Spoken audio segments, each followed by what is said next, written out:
Hi everyone, and welcome to How Our Garden Grows. In this video, I'm going to show you how I pot up, yet again, some tomato plants that have already been potted up from one of my earlier videos. And so I definitely promised that I would show this. And so you can see a pretty nice sized tomato plant here. And they're gonna go into a larger container, probably about 2 or 2.5 gallons, I would say, is this container. I'm not really entirely sure, but you know, it's a big enough mixture. This will be the final transplanting before they end up going into either the ground or another really large container. So these are looking pretty good. They might have been a little bit larger. See, these were originally sown on February the 10th, and then they were transplanted, potted up 3-4. So definitely over a month ago, these were potted up. So pretty nice size considering that I've been bringing them in and out into some slightly cooler weather.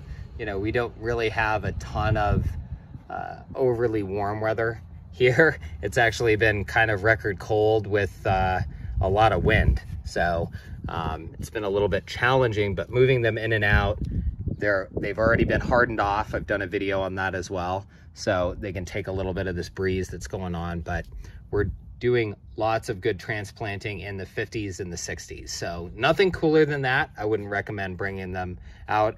You can see it's nice and sunny. It's super bright. So what we're gonna do is, see, I've pre-filled this. Now I make my own potting mix. It's about 60-40, so 60% peat moss and then another 40% compost. And I just do a little blend.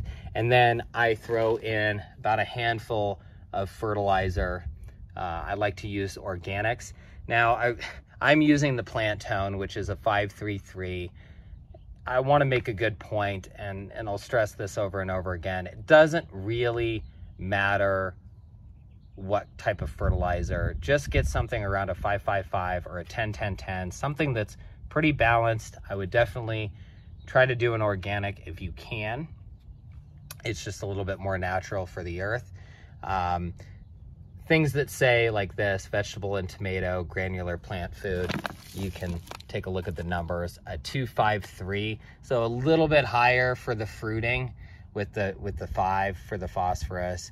The plants realistically aren't gonna know the difference between it, so just buy something. Don't get fooled by a bunch of marketing stuff. They want to, you know, add there, produces more vegetables, guaranteed, blah, blah, blah. I mean, all of these will produce more vegetables, I promise you. So any basic granular is gonna do. So I've added that into the container here. You can kind of do a size test here, and it looks like we're doing pretty good. If you notice, some of these leaves might be sucked under the soil, which is fine. We're basically going to prune them off, just like I did right there. And this little leaf is also going to come off. Now, what I've mentioned in my earlier videos is what happens is when we plant it up to about here, this extra stem is going to produce extra roots. So why are we potting it up so many times? Well, these plants are not ready to go in. It's still too cold. We can still get a lot of freezes in the area. So what we really want to make sure is that we're really building up the root system here. So that's really our only purpose of this, is to get nice stocky plants, and it's already very stocky just from our transplanting. So we're already good. So let's go ahead and pull this guy out and get to transplanting.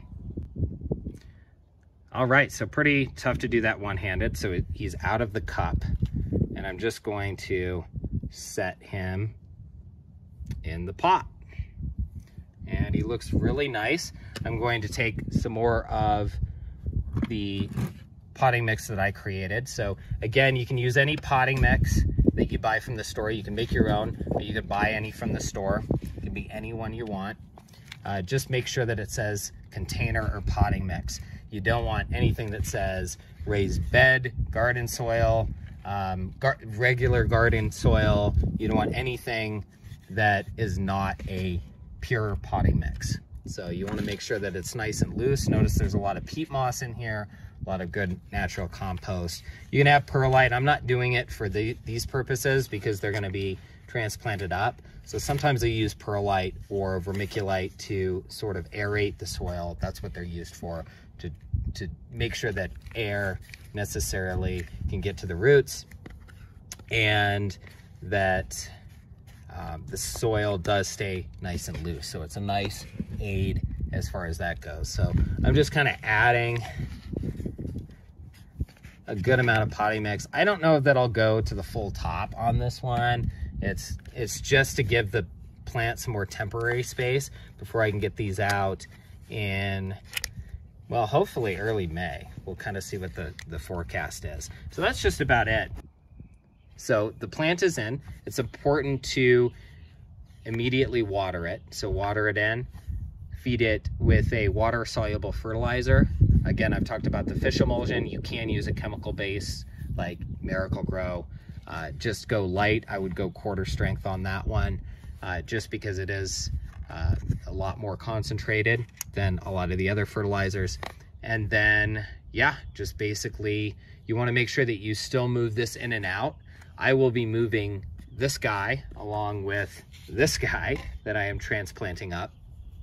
They'll be moved in and out until temperatures are above, you know, at least 45 degrees or warmer. You know, I may even cheat a little bit and say, you know, I'll bring them in if I remember if they get, you know, anything below 50, but you know, we're gonna have a lot of temperatures there that are gonna get kind of low, and I wanna get these guys ready to go. They don't have to grow too fast. I just want them to get a little bit more established. So you can see a nice looking plant. Another thing you've probably seen when you go to the store, you'll see full-size plants like the one that I'm going to be transplanting, and they can be about $30 already in a container, kind of like this. But this is a good way that you can do it on your own, and especially if you know you're only growing a few tomato plants, it's a great way to get started. It's not that much extra effort, although you do have to remember to bring them in and out if you live in a cooler zone like I do.